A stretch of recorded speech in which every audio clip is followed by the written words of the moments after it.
نحمده ونصلي على رسوله الكريم أما بعد فقد قال الله سبحانه وتعالى في القرآن المجيد وفي كلامه القديم أعوذ بالله من الشيطان الرجيم بسم الله الرحمن الرحيم ربي هب لي من لدنك ذرية طيبة إنك سميع الدعاء صدق الله العظيم. எல்லாம் அல்ல அல்லாஹ்வின் கிருபையினால் 12வது தராவீஹை முடித்து 15 ஜுஸூக்களை நாம் ஓதவும் கேட்கவும் அல்லாஹ் நமக்கு தௌஃபீக் செய்துள்ளான். எல்லாம் அல்ல அல்லாஹ் மீதம் இருக்கக்கூடிய தராவீஹைகளையும் அதே போல நோன்புகளையும் சரியான முறையில் நிறைவேற்றுவதற்கும் அருள் புரிவானாக. இந்த 10 நடுவு 10 நம்முடைய பாவம் மன்னிப்பதற்காக அல்லாஹ்வினால் கொடுக்கப்பட்ட இந்த நடுப்பத்தை சரியான முறையில் பாவ மன்னிப்புக்காக பயன்படுத்தி அதிலே நம்முடைய பாவங்கள் மன்னிக்கப்படுவதற்கும் அல்லாஹ் தௌஃபீக் செய்வானாக. அல்லாஹ்வின் பெரும் அருளால் நாம் குர்ஆனில் கூறப்பட்ட நபிமார்களுடைய வரலாற்று சுருக்கத்தை தினந்தோறும் பார்த்து வருகின்றோம். அந்த வகையில் கடந்த 11 தினங்கள் 11 நபிமார்களுடைய வரலாற்றை நாம் பார்த்தோம். இன்றைக்கு கடைசியாக நாம் இன்றைக்கு ஓதிய சூரா மரியம் அதோடு ஓதி முடிக்கப்பட்டது. சூரத்துல் மரியம் அல்லாஹ் சுப்ஹானஹு வ தஆலா ஆரம்ப வசனங்களிலே ஒரு நபியை பற்றி பேசுகின்றார். நபி ஜக்கரியா அலைஹிஸ்ஸலாம். நாம் ஏற்கனவே ஈசா அலைஹிஸ்ஸலாம் அவர்களுடைய வரலாற்றை பார்த்தோம். 3வது ஜுஸுவிலேயும் ஜக்கரியா அலைஹிஸ்ஸலாம் அவர்களை பற்றிய சில வரலாற்று குறிப்புகள் அங்கேயும் நமக்கு காண கிடைக்கின்றது. குறிப்பாக மரியம் சூராவிலே ஜக்கரியா அலைஹிஸ்ஸலாம் அவர்களை குறித்த வரலாற்று நமக்கு தெளிவாக இங்கு கிடைக்கின்றது. அல்லாஹ் தன்னுடைய திருமறையில் பேசுகின்றான். காஃப் ஹா யா ஐன் ஸாத் ذிக்ரு ரஹ்மத்தி ரப்பிக அப்தஹு ஜக்கரியா. நபியே, ஜக்கரியா நபியினுடைய அந்த அவர்களுடைய வரலாற்றை நீங்கள் நினைவு கொள்வீராக. அல்லாஹ்வின் அடியாராக அவர்கள் திகழ்ந்த அந்த நல்லடியாராக இருந்தவர்களை பற்றிய தகவல்களை சமூகத்திடத்தில் அல்லாஹ் பேசுகின்றான். ஜக்கரியா அலைஹிஸ்ஸலாம் தன்னுடைய ரப்பிடத்தில் மறைமுகமாக கோரிக்கை வைத்துக் கொண்டே துஆ செய்து கொண்டே இருந்தார்கள். ஜக்கரியா அலைஹிஸ்ஸலாம் அவர்கள் பனு இஸ்ரவேலர்களின் ஒரு நபியாக வருகின்றார்கள். பனு இஸ்ரவேலர்களில் தான் அவர்களும் உதிக்கின்றார்கள், நபியாக தோன்றுகின்றார்கள். இவர்களுடைய சந்ததியினர், இவர்களுடைய மூதாதையினர் யாக்கூப் அலைஹிஸ்ஸலாம் அவர்களுடைய பரம்பரையில் போய் சேருவார்கள். இவர்களும் பனு இஸ்ரவேலர்கள் தான். யாக்கூப் அலைஹிஸ்ஸலாம் அவர்களுடைய சந்ததியில் தான் இவர்களும் தோன்றுகின்றார்கள். நாம் ஏற்கனவே பார்த்தோம் பனு இஸ்ரவேலர்கள் என்றால் யார் என்பதை. இஸ்ராயில் என்பது யாக்கூப் அலைஹிஸ்ஸலாம் அவர்களுடைய மற்றொரு பெயர். பனி என்றால் அவர்களுடைய சந்ததியினர், மகன்கள் என்று அர்த்தம். அந்த வகையில் யாக்கூப் அலைஹிஸ்ஸலாம் அவர்களுடைய வழித்தோன்றல்களுக்குத்தான் பனு இஸ்ரவேலர்கள் என்று சொல்லப்படும். அந்த பனு இஸ்ரவேலர்களிலேயே யூதர்கள் தான் அல்லாஹ்வினுடைய கட்டளைக்கு மாறு செய்து சபிக்கப்பட்ட கூட்டமாகவே அவர்கள் இன்னுமே இருந்து கொண்டு வருகின்றார்கள். அந்த பனு இஸ்ரவேலர்களில் நசராக்கள், யூதர்கள் என்று 2 பிரிவினர்களாக வரலாற்று இடையில் அவர்கள் பிரிக்கப்பட்டார்கள். ஈசா அலைஹிஸ்ஸலாம் அவர்களுடைய நபித்துவத்திற்கு பிறகு இப்படி 2 பிரிவுகளாக பிரிந்தது. ஜக்கரியா அலைஹிஸ்ஸலாம் அவர்கள் ஈசா அலைஹிஸ்ஸலாம் அவர்களுடைய காலத்தில் தான் அவர்களும் நபியாக அனுப்பப்படுகின்றார்கள். நாம் இந்த அளவிற்கு வரலாற்றில் இருக்கின்றது. நபி ஈசா அலைஹிஸ்ஸலாம் அவர்களுடைய பாட்டி, அதாவது மரியம் அலைஹிஸ்ஸலாம் அவர்களுடைய தாய் ஹன்னா அலைஹிஸ்ஸலாம். நாம் ஏற்கனவே ஆல இம்ரான் என்ற அத்தியாயத்திலே நாம் பார்த்தோம். ஆல இம்ரான் அலைஹிஸ்ஸலாம் அவர்களுக்கு மனைவியாக இருந்தவர்கள் தான் ஹன்னா அலைஹிஸ்ஸலாம். அவர்களுக்கு தவ புதல்வியாக, அவர்களுக்கு குழந்தையாக பிறந்தவர்கள் தான் மரியம் அலைஹிஸ்ஸலாம். அல்லாஹ்விடத்திலே துஆ கேட்டு ஷைத்தானுடைய தீண்டுதல் எதுவும் இல்லாமல் ஒரு பரிசுத்த குழந்தையாக மரியம் அலைஹிஸ்ஸலாம் அவர்கள் பிறக்கின்றார்கள்.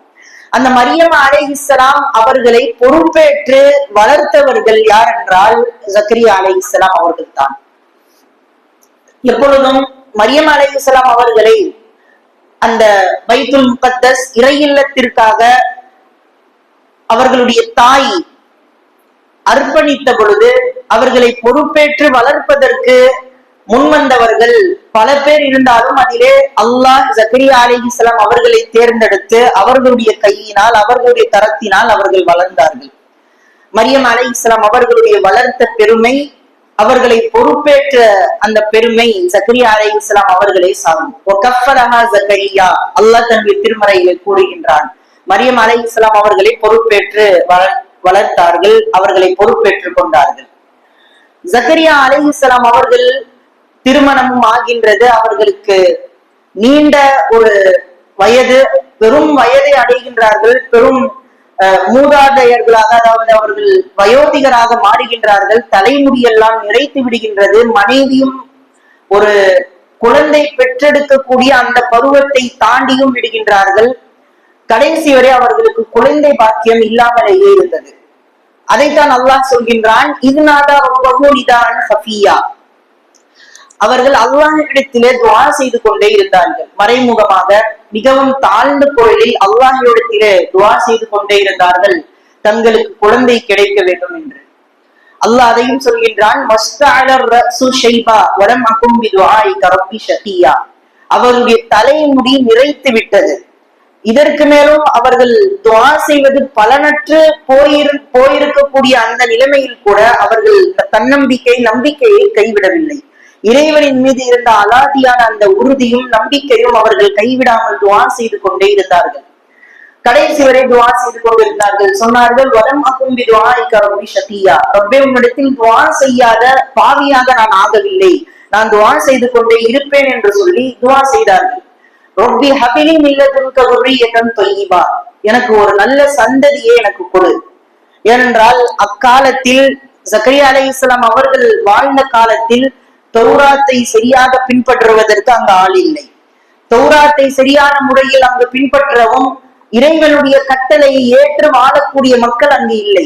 பனு இஸ்ரவேலர்கள் எல்லாம் வழிமாறி வழித்தவறி போய் வழிகேட்டிலே இருந்த சமயத்தில் தான் ஜக்கரியா அலைஹிஸ்ஸலாம் தங்களுக்கு வரப்போகின்ற சந்ததியாவது நேர்வழியை பெற்ற அல்லாஹ்வின் பொருத்தத்திற்குரிய சந்ததியாக இருக்க வேண்டும் என்பதற்காக இறைவனிடத்தில் இப்படி கேட்டார்கள், துர்ரியத்தன் தொய்யிபா, பரிசுத்தமான குழந்தை, பரிசுத்தமான வழித்தோன்றல் சந்ததி எனக்கு கொடு அப்படின்னு துஆ செஞ்சாங்க.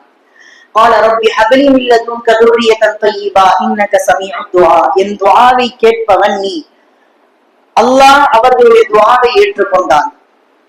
ஆனால் அவர்களால் நம்ப முடியவில்லை. அல்லாஹ் அதையும் தன்னுடைய திருமறையில் நபி ஜக்கரியா அலைஹிஸ்ஸலாம் சொன்ன வார்த்தைகளை கூட அல்லாஹ் சொல்கின்றான், தலைமுடி நிறைத்து விட்டது, என்னுடைய மனைவி ஆக்கிரா, குழந்தை பெற்றெடுக்கக்கூடிய தகுதியையும் அந்த பருவத்தையும் இழந்து விட்டால், ஒரு மலட என்ற நிலையில் அவர் இருக்கும் நிலையில் எப்படி அவளுக்கு குழந்தை பிறக்கும் என்று ஒரு தங்களுடைய சந்தேகத்தையும் சற்று அவர்களுடைய நிராசையான அந்த வார்த்தைகளையும் இறைவனிடத்திலே எடுத்து வைத்தார்கள். அல்லாஹ் அவர்களுக்கு அற்புதத்தை நிகழ்த்தி காட்டினான். அந்த பருவத்திலே கூட கிட்டத்தட்ட 100 வயதை அடைய இருக்கின்ற அவர்களுடைய அந்த பருவம், அவருடைய வயது, அந்த சமயத்தில் அவர்களுக்கு யஹ்யா அலைஹிஸ்ஸலாம் என்ற ஒரு நல்ல குழந்தையை கொடுத்தான். இறைவனே அந்த குழந்தைக்கு பெயர் வைத்தான். அல்லாஹ்வே பெயர் வைத்த அந்த குழந்தையை அவர்களுக்கு பாக்கியமாக கொடுத்தான். இந்த குழந்தை பெற்றெடுப்பதற்கு முந்தைய சில நிகழ்வுகளையும் அல்லாஹ் தன்னுடைய திருமறையிலே கூறுகின்றான். இத்தனை காலம் துஆ கேட்டு வந்தவர்கள் திடீரென்று எப்படி அவர்களுடைய துஆ கபூலானது, அதற்கான காரணத்தையும் அல்லாஹ் தன்னுடைய திருமறையில் சொல்கின்றான். ஹஸனுல் பஸ்ரி ரலியல்லாஹு அன்ஹு அவர்கள் மிகப்பெரிய தாபீன்களில் உள்ளவர்கள். இவர்களுடைய வரலாற்றை சொல்லும் பொழுது, இவர்கள் மரியம் அலைஹிஸ்ஸலாம் அவர்களை பொறுப்பேற்று வளர்த்து வந்தார்கள் அல்லவா. அப்படி மரியம் அலைஹிஸ்ஸலாம் அவர்களுக்கு தனியாக ஒரு கூடாரம் அமைக்கப்பட்டது. அந்த பள்ளிவாசலிலேயே, இறை இல்லத்திலேயே மேல் தளத்தில் அவர்கள் தனியாக வணக்கம் செலுத்துவதற்காக ஒரு ஹான்கா என்ற ஒரு வகையில் அவர்கள் அங்கு வணக்கம் செலுத்தி வந்தார்கள். இறைவனிடத்தில், அங்கு அல்லாஹ்விடத்தில் எதை கேட்டாலும் அவர்கள் நேரடியாக பெற்றும் வந்தார்கள். ஜக்கரியா அலைஹிஸ்ஸலாம் அவர்கள் அந்த இடத்திற்கு செல்லும் பொழுதெல்லாம் அந்த காட்சியை காண்கின்றார்கள். அந்த பருவத்தில் இல்லாத, அதாவது கால சூழ்நிலையில் இல்லாத பழங்கள் கூட மரியம் அலைஹிஸ்ஸலாம் அவர்களுடைய அந்த இடத்தில் இருந்தது. இந்த அதிசயங்களை எல்லாம் பார்த்து கண்டிப்பாக இந்த இடத்தில் அல்லாஹ் ஏதோ ஒரு வரக்கத்தை வைத்திருக்கின்றான் என்று சொல்லி அதே இடத்தில் நின்று மரியம் அலைஹிஸ்ஸலாம் எங்கு கூடாரம் அமைக்கப்பட்டது அவர்களுக்கு, அவர்கள் எங்கு அல்லாஹ்விடத்தில் துஆ கேட்டு அவர்களுடைய தேவைகள் எல்லாவற்றையும் அல்லாஹ் அந்த இடத்தில் நிறைவேற்றி தந்தானோ அதே இடத்தில் அவர்கள் ஜக்கரியா அலைஹிஸ்ஸலாம் அவர்களும் இந்த துஆவை கேட்டார்கள். ரப்பி ஹபிலி மின் லதுன்க துர்ரியத்தன் தொய்யிபா, எனக்கு நல்ல சந்ததியை கொடு என்று மரியம் அலைஹிஸ்ஸலாம் அவர்களுடைய கூடாரத்தில் நின்று கேட்டார்கள். அல்லாஹ்வின் ஏற்பாடு இத்தனை காலம் அவர்களுடைய துஆ ஏற்றுக்கொள்ளப்படவில்லை, அங்கீகரிக்கப்படவில்லை. ஆனால் அந்த இடத்தில் கேட்டதன் மகிமையோ என்னமோ அல்லாஹ் அவர்களுடைய துஆவை அங்கீகரித்தான். மரியம் அலைஹிஸ்ஸலாம் அவர்களுடைய கூடாரத்தில் நின்று கேட்ட ஜக்கரியா அலைஹிஸ்ஸலாம் அவர்களுக்கு ஒரு தவ புதல்வராக யஹ்யா என்ற அருமை குழந்தையை அவர்களுக்கு பரிசாக அவர்களுடைய அந்த வயதில் கூட ஜக்கரியா அலைஹிஸ்ஸலாம் அவர்களுக்கு அந்த குழந்தையை கொடுத்தான். ஜக்கரியா அலைஹிஸ்ஸலாம் பிறகு யஹ்யா அலைஹிஸ்ஸலாம் அவர்களுக்கு நல்ல முறையில் அவர்களை வளர்க்கின்றார்கள். யஹ்யா அலைஹிஸ்ஸலாம் அவர்கள் சிறந்த ஒரு அந்த பனு இஸ்ரவேலர்களில் தௌராத்தை பின்பற்றி ஒரு சிறந்த வாழ்க்கையை வாழ்ந்து வருகின்றார்கள். அதே காலத்தில் தான் நபி ஈசா அலைஹிஸ்ஸலாம் அவர்களும் இருக்கின்றார்கள். இவர்களுக்கு சில உறவுகளும் இருக்கின்றது. ஈசா அலைஹிஸ்ஸலாம் அவர்களுக்கும் ஜக்கரியா அலைஹிஸ்ஸலாம் அவர்களுக்குமான உறவு என்னன்னா, இவர்கள் மாமா முறையாகும். ஈசா அலைஹிஸ்ஸலாம் அவருடைய மாமா தான் ஜக்கரியா அலைஹிஸ்ஸலாம். எப்படி என்றால், ஹன்னா அலைஹிஸ்ஸலாம் என்று நாம் பார்த்தோம். மரியம் அலைஹிஸ்ஸலாம் அவர்களுடைய தாய், அவருடைய தாயார் இருக்கின்றார்களே, அவர்களுக்கு ஒரு சகோதரி இருந்தார்கள். அந்த சகோதரியை மனம் முடித்தவர்கள் தான் ஜக்கரியா அலைஹிஸ்ஸலாம்.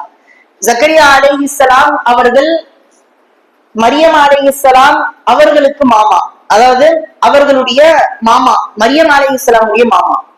ஹன்னா அலைஹிஸ்ஸலாம் அவர்களுக்கு ஒரு சகோதரி, அந்த சகோதரியை மனம் முடித்தவர்கள் தான் ஜக்கரியா அலைஹிஸ்ஸலாம் என்ற ஒரு உறவும் இவர்களுக்கு இருந்து வந்தது. பிறகு அது மட்டும் இல்லாமல் வளர்ப்பு தந்தையாகவும் இருந்தார்கள் ஜக்கரியா அலைஹிஸ்ஸலாம். ஈசா அலைஹிஸ்ஸலாம் அவர்களும் யஹ்யா அலைஹிஸ்ஸலாம் அவர்களும் சகோதரர்களாக அவர்கள் வளர்ந்து வந்தார்கள். பிறகு ஈசா அலைஹிஸ்ஸலாம் அவர்கள் நபித்துவம் கொடுக்கப்பட்டு அவர்கள் இன்ஜீல் வேதம் கொடுக்கப்பட்டு அது நீண்ட வரலாறு என்பதை நாம் ஏற்கனவே பார்த்தோம்.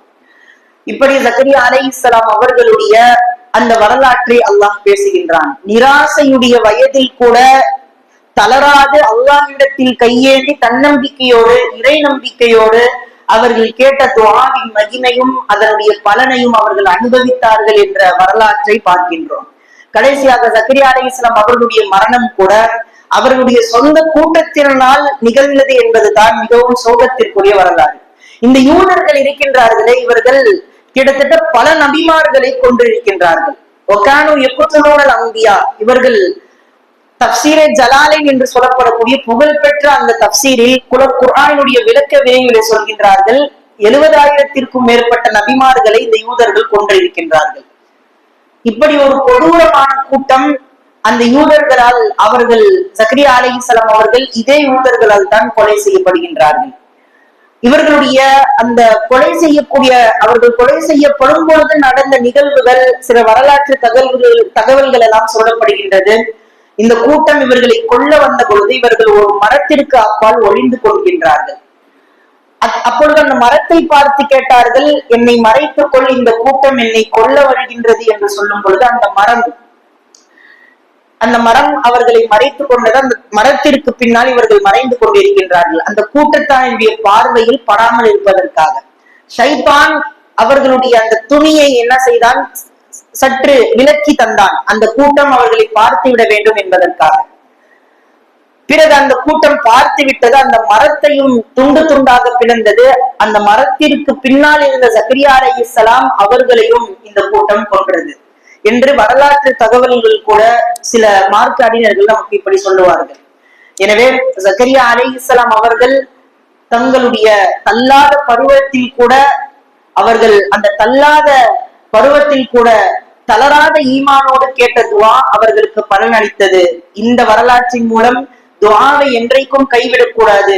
எந்த ஒரு பாக்கியமும் இருந்தாலும், குழந்தை பாக்கியமாக இருக்கட்டும் அல்லது எந்த ஒரு பாக்கியமும், அது துஆவினால் கிடைக்கும் என்ற வரலாற்றுக்கு சொந்தக்காரர்கள் ஜக்கரியா அலைஹிஸ்ஸலாம் அவர்களுடைய வரலாற்றில் இருந்து படிப்பினைகளை ஏற்று வாழக்கூடிய நல்ல நசீபை அல்லாஹ் நம் அனைவருக்கும் தந்தருள்வானாக. ஆமீன். வ ஆகிரு தஅவானா அனில் ஹம்துலில்லாஹி ரப்பில் ஆலமீன்.